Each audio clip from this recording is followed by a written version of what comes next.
Hey, this is Dr. Jeff Ulery of Whole Body Health. One of the things that is very common now is I have patients that come in that own or have purchased their own percussive device.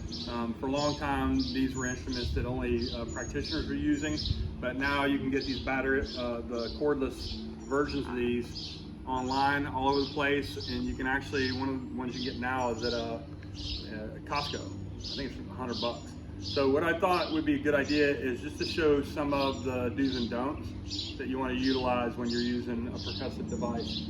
I prefer, and I actually recommend, to use the lowest setting. So when you turn it on, that you're not going into the high settings, frequency settings. I try to keep it down at 1 or 2. And when you're applying the percussive head to the tissue, I would really strongly encourage you stay on tissue, soft tissue, muscles. I would stay away from the bones as much as possible because there's very little cushion between the bone and the skin, and you can break the skin. You can actually potentially, if somebody who's osteoporotic, you could break the bone. So one of the things that I would, like I said, would recommend is working the soft tissues. Other things that you want to stay away from is you want to stay away from the breast tissue. You want to stay away from any tissue that potentially has cancer in it.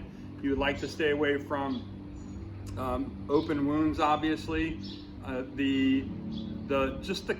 say it's the common sense approach, but the most important thing as far as not injuring somebody is staying away from the bones and percussing right over those areas. The last but not least, if you don't have training in doing craniosacral therapy, I would keep the device off of the head, off of the neck close to the head, off of the jaw, unless you have that specific training to help you to understand what's going on with craniosacral therapy. And there's not a lot of people who have that training. So I've seen people get injured from percussing somebody's head or upper neck, and it's created a lot of problems for them. And we've had to do a lot of work to unwind that tissue once somebody's done that. So anyways, thanks for joining us, and look forward to seeing you again.